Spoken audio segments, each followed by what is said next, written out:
Hello everyone, welcome to DM Study Corner. Our today's topic is rank of a matrix. हम किसी भी matrix की rank कैसे निकालते हैं, रो एक्लन फॉर्म से या नॉर्मल फॉर्म से, या फिर नॉर्मली भी रैंक क्या होता है। हम पहले देखते हैं रैंक को हम डिनोट करते हैं रो इंटू ए। ये ब्रैकेट है, मतलब डिनोट करता है किसी भी हमने ए मैट्रिक्स की हमें रैंक निकाली है। रैंक क्या होता है? नंबर ऑफ नॉन ज़ीरो रोज। मतलब हमारे पास कोई भी मैट्रिक्स गिवन है, हम उसमें मैक्सिमम ट्राई करते हैं हम उसमें कितनी ज़ीरोज़ बना सकते हैं, और फिर लास्ट में देखते हैं कि हमारे पास कितनी रोज़ ऐसी रहती हैं जिनमें हम ज़ीरो नहीं, मतलब कम्प्लीटली उसको ज़ीरो नहीं बना पाई, वो उसकी रैंक होती है। क्या होता है? Maximum order having non singular determinant. मतलब हम सिंगुलर डिटर्मिनेंट क्या होता है? जिसका डिटर्मिनेंट ज़ीरो होता है। तो हमें जिसका डिटर्मिनेंट ज़ीरो नहीं होगा वो हमारी रैंक को शो करता है। जैसे हमारे पास ये एक मैट्रिक्स गिवन है 3/4 मैट्रिक्स का, तो पहले इसका रूल ये होता है 3/4 है। 3/4 में जो मिनिमम होता है ये m/n से शो करते हैं हम। नॉर्मली m/n मैट्रिक्स होता है, तो m और n में से जोन सा मिनिमम होता है। 3 और 4 में मिनिमम क्या है? 3। तो हमारी मैक्सिमम पॉसिबिलिटी क्या है रैंक की? मैक्सिमम पॉसिबिलिटी की हमारी रैंक कितनी हो सकती है? 3 से ज़्यादा रैंक पॉसिबल नहीं है।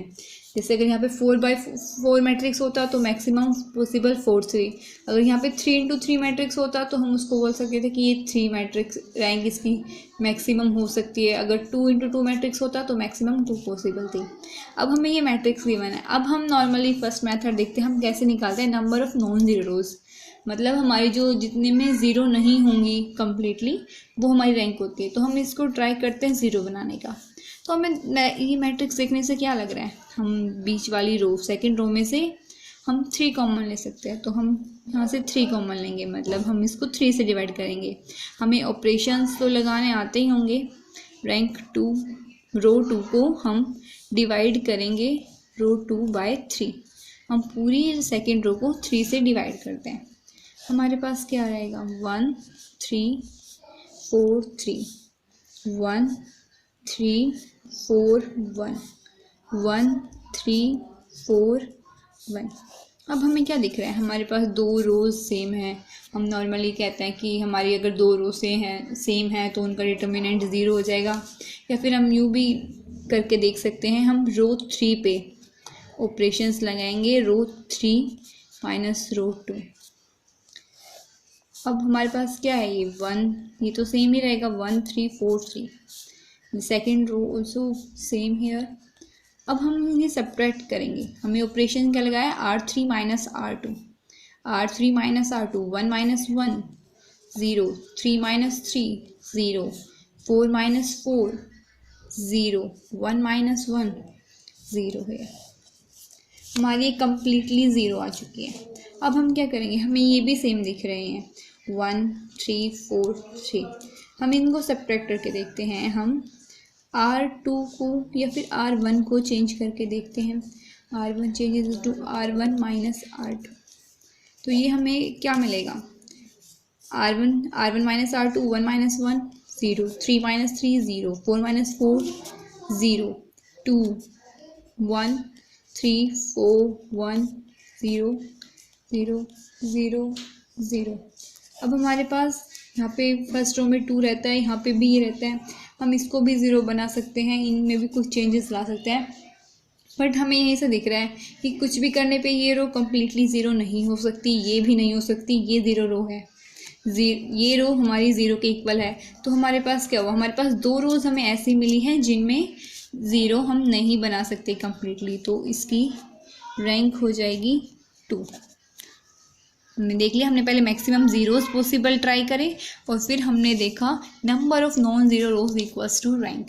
हमने यहाँ पे बनाया ज़ीरोज़, बट 2 रो हमें ऐसी मिली जिनमें ज़ीरो नहीं बन सकते कम्प्लीटली। अब हमारे पास क्या होता है? हमारे पास सेकंड मेथड था सिंगुलर डिटर्मिनेंट का। हम दिस 3/4 3x4, तो हमारे पास 3x4 मैट्रिक्स है। तो इसका हम स्क्वायर मैट्रिक्स में, मतलब हमें यहाँ पे तो 3 मिलेगा मैक्सिमम रैंक, तो हम 3x3 मैट्रिक्स यूज़ करते हैं कोई भी इस वाले क्वेश्चंस में ही। हम यहाँ से 3/3 सपोज ये मैट्रिक्स बनती है, या हम ये भी चूज़ कर सकते हैं। 3/3 मैट्रिक्स। अब इनका डिटर्मिनेंट हम सेपरेटली निकाल के देखेंगे तो इनका डिटर्मिनेंट 0 आएगा दोनों ही मैट्रिक्स का। तो अगर इसका डिटर्मिनेंट 0 आया है तो मतलब रैंक 3 नहीं हो सकती। 3/3 मैट्रिक्स का डिटर्मिनेंट 0 आया है। अगर हम यहाँ पे 2 मैट्रिक्स के लिए ट्राई करते हैं, 2/2 के लिए, हम 2/2 के लिए क्या देखेंगे, कोई भी 2/2 मैट्रिक्स, वो हमने ये क्या हो गई, 3 × 3 9, 9 - 9 0, इसका डिटर्मिनेंट 0 आ गया। बट हमने सारी ट्राई करनी है कि क्या कोई एक भी ऐसी पॉसिबल है जिसका डिटर्मिनेंट 0 नहीं होगा। For this one 12 - 12 again 0। Now here 9 - 9 it's again 0. For this matrix what is this, 12 - 36, अभी भी हमारे पास 0 नहीं मिला हमें। 12 - 36 we are remaining with some number.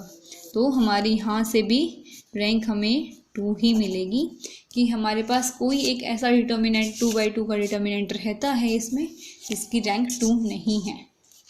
अब यहाँ पे हम नेक्स्ट टॉपिक देखते हैं, ट्रांसफॉर्मेशंस।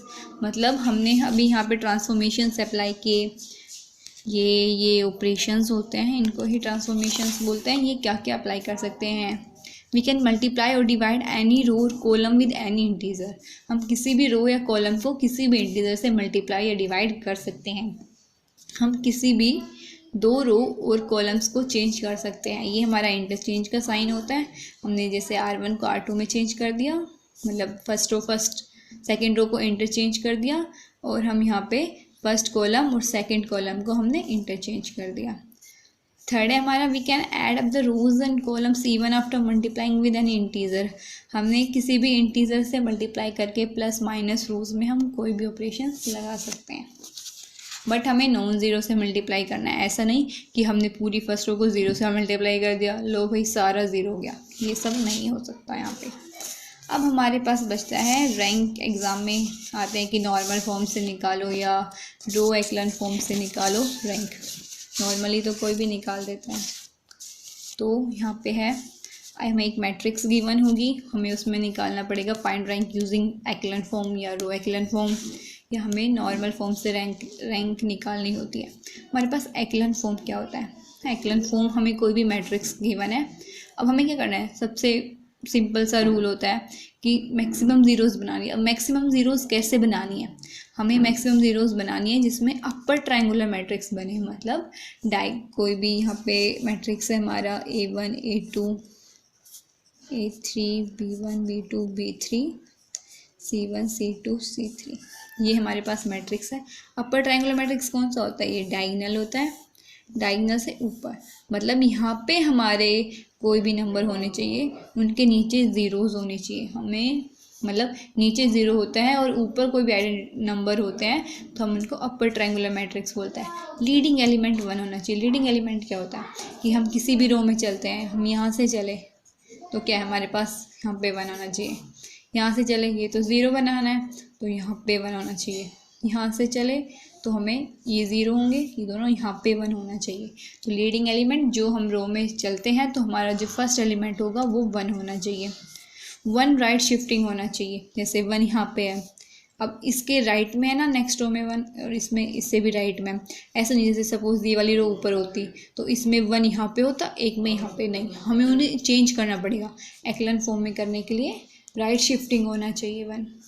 हमारे पास नेक्स्ट है नॉन ज़ीरो मैट्रिक्स लास्ट में। सपोज़ कोई ऐसी बनी जैसे हमारे पिछले क्वेश्चन में थी कि एक रो 0 बनी है, सपोज़ हमारी ये वाली रो पूरी 0 बनी होती तो जो रो कम्प्लीटली 0 बनती है हम उसको नीचे रख लेते हैं। तो अब नेक्स्ट है हमारे पास number of non zero rows equals 10। Same rule, हमारी रैंक क्या रहेगी, जो हमारे पास number of non zero rows हो जाएंगी। हमारे पास नॉर्मल फॉर्म क्या होती है, नॉर्मल फॉर्म हो गई, हमें यहाँ पे आइडेंटिटी मैट्रिक्स बनाना होता है। जैसे यहाँ पे बना 1 0 0 1, जैसे 2/2 का, अब यहाँ पे कोई नंबर है उनको हमने 0 बना दिया, या फिर नीचे कोई नंबर 0 बना दिया, तो ये आइडेंटिटी मैट्रिक्स कितने का बना 2/2 का। तो हमारे पास यहाँ पे क्या हो जाएगी, रैंक इक्वल्स टू 2। तो ये हमारी हो गई नॉर्मल फॉर्म।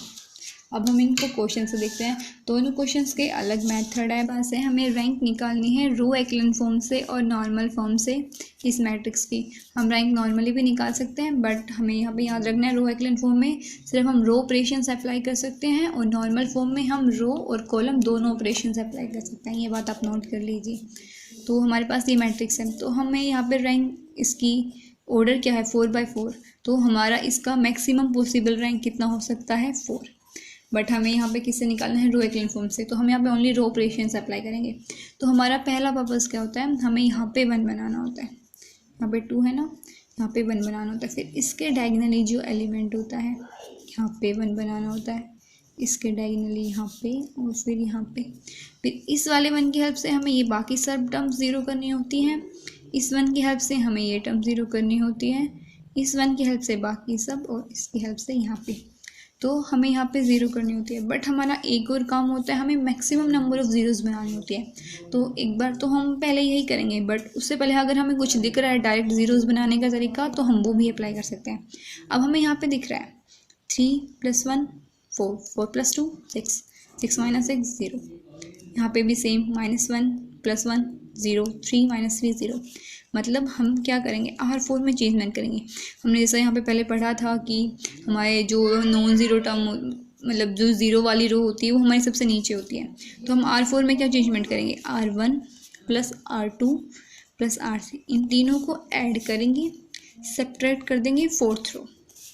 तो हम यहाँ पे देखते हैं पहली वाली तीनों रो हमारी सेम रहेंगी, 2 1 3, 3 - 1 1, -1 - 2 3, -1 -4 -2।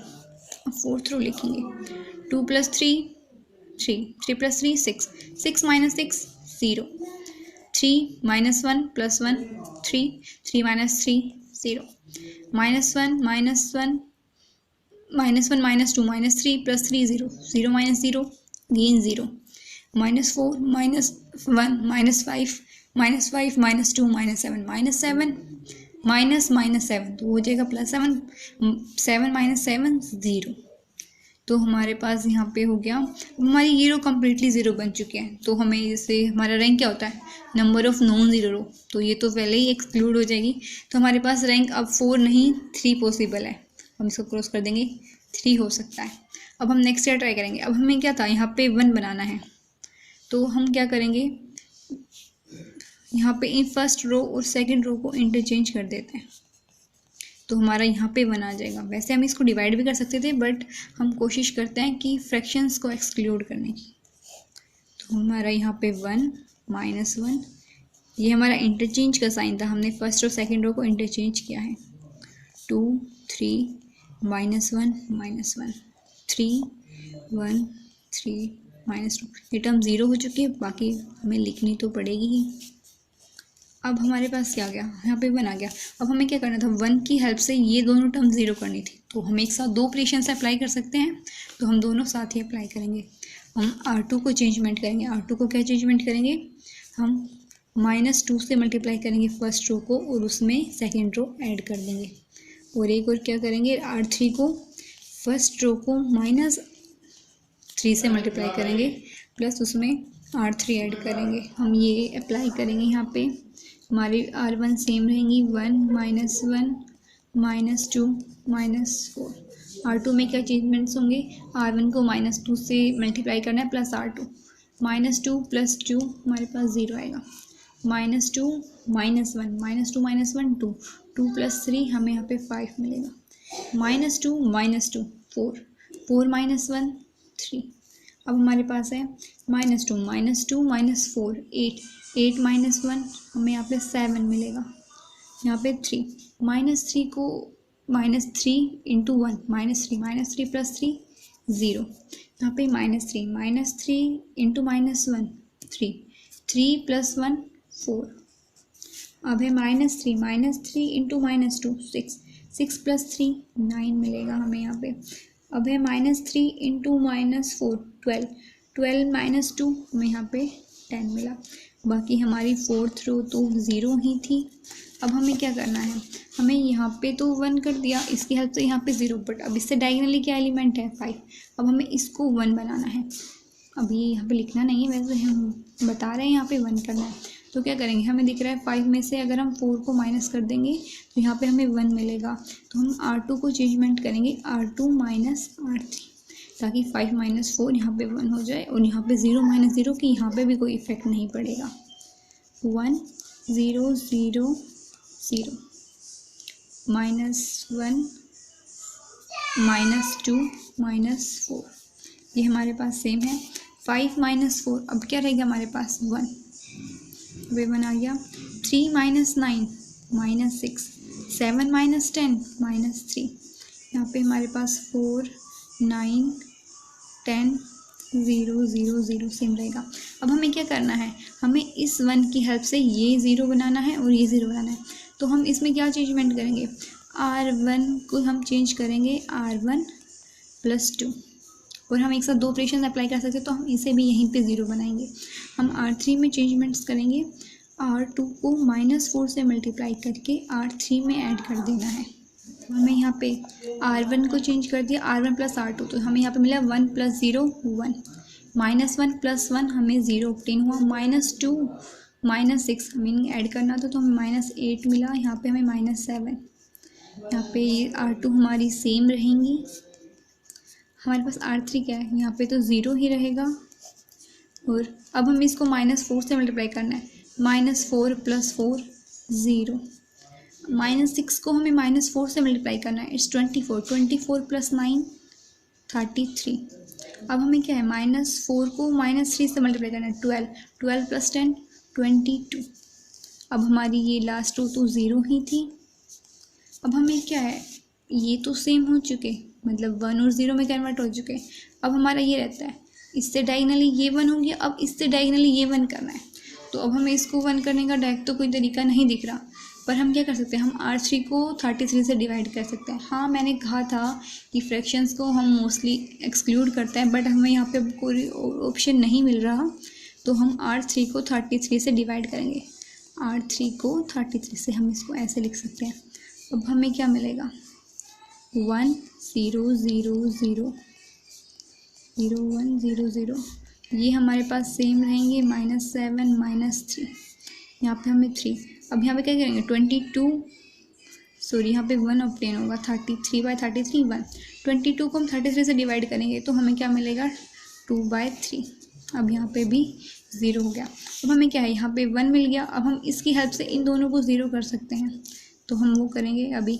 बट हमें क्या था, पहले हमें रो एक्लन फॉर्म निकालनी थी, हमें याद हो तो रो एक्लन फॉर्म में हमें अपर ट्रायंगुलर बनानी होती थी। तो हमारे पास यहाँ पे अपर ट्रायंगुलर मिल चुकी है, मतलब ये हमारे जो डायगोनल एलिमेंट्स हैं, हमारे पास इससे ऊपर ही एलिमेंट्स हैं, नीचे कोई भी एलिमेंट्स नहीं है। तो ये हमारी हो गई रो एक्लन फॉर्म। आपको याद हो तो हमने अब तक कोई भी कॉलम का ऑपरेशन अप्लाई नहीं किया है, हमने सारे रो के कॉलम अप्लाई किए हैं। तो ये रो एक्लन फॉर्म से हमें क्या मिला है, अब तक हमारी नॉन ज़ीरो रोज कितनी है, 1 2 3, तो हमारी रैंक कितनी हो गई, 3। यहाँ पे हमारा एक पार्ट क्वेश्चन का ख़त्म हो जाता है। अब हमारे पास नेक्स्ट है नॉर्मल फॉर्म। नॉर्मल फॉर्म हमारे पास क्या है, हमें आइडेंटिटी बनानी है। अगर हमें पता तो लग चुका है हमारी रैंक 3 है, मतलब हमें इन दोनों को 0 बनाना है और इन तीनों को भी 0 बनाना है, ताकि हमारा बन जाए I3 × 0। तो हमें क्या करेंगे, हम यहाँ हमें पता है हमें इन्हीं 0 करना है, तो हम R2 में चेंजमेंट करेंगे और R1 में भी चेंजमेंट करेंगे। R2 को क्या करेंगे, -8 से मल्टीप्लाई करेंगे हम R3 को, उसमें R2 में चेंजमेंट करना है, तो हम 6 से मल्टीप्लाई करेंगे R3 को, उसमें ऐड कर देंगे R2 को। हम 8 से मल्टीप्लाई करेंगे R3 को और उसमें ऐड कर देंगे R1 को। हमें क्या मिल जाएगा, R1 यहाँ पे 8 R3 0, हमारा यहाँ पे सेम रहना है, यहाँ पे भी 0। अब हमें क्या है, 1 को 8 से मल्टीप्लाई करना है, 8 -8 हमें 0 मिलेगा। हमें यहाँ पे क्या करना है, अब 8 R3, मतलब हमें इसको 8 से मल्टीप्लाई करना है, हमें क्या मिला, 16/3 16/3। अब उसमें क्या ऐड करना है, -7, तो हम यहाँ पे क्या करेंगे, 7 3 16/3 -21/3 हमें मिल जाएगा -5/3। अब हमें क्या करना है, हमारी R1 चेंज हो चुकी है, हमें R2 को चेंजमेंट करना है। ये 0 ही रहेगा, ये 1 ही रहेगा। 1 को 6 से मल्टीप्लाई किया, 6 - 6 0। फिर 2/3, 2/3 को हमें किससे मल्टीप्लाई करना है, 6/3 से। तो वो हो जाएगा हमारे पास 2/3 को हम 6 से मल्टीप्लाई करेंगे, 12/3, ये हमारे पास हो जाएगा 4। 4 में हमें 3, यहाँ पे हमारे पास सिर्फ 1 बचेगा। वो हमारे पास क्या रहता है, 0 0 1 2/3, और यहाँ पे भी हमारी 0 ही रहती है। अब हमें क्या करना है, 2/3 है तो अब हम कॉलम ऑपरेशंस लगा सकते हैं, क्योंकि हम नॉर्मल फॉर्म में आ चुके हैं, हमने एक्लन फॉर्म हटा दिया है। तो हम क्या करेंगे, C2 है, मतलब C3 है, C3 को C4 में चेंजमेंट करना है, बट किसकी हेल्प से, C3 की। तो C3 को -2/3 से मल्टीप्लाई करेंगे, फिर उसको C4 में ऐड कर देंगे। इसको -2/3 से मल्टीप्लाई करेंगे, प्लस इसमें करेंगे, तो ये हमारी क्या बन जाएंगी, 0। ये एक ऑपरेशन हो, हम एक साथ 3 ऑपरेशन नहीं लगा सकते, बट ये आप स्टेप वाइज कर लेना। हम C2 को मतलब C4 में चेंजमेंट कर रहे हैं, बट हम C2 को -1 से मल्टीप्लाई करेंगे, प्लस C4 कर देंगे। इसको -1 से मल्टीप्लाई किया, इसमें ऐड किया, बाकी सब टर्म्स तो 0 हैं, तो वो कोई इफेक्ट नहीं डालेगी, ये भी 0 हो जाएगा। ऐसे ही हम इसको 5/3 से मल्टीप्लाई करेंगे और इसमें ऐड कर देंगे, तो हमारे पास ये भी 0 हो जाएगा, और हमारे क्या ऑब्टेन हो जाएगा, I3 × 0, जो हमें क्या बताती है, रैंक इसकी है 3। Thank you for watching our video, और if you have any problem please comments, और don't forget to subscribe. Thank you.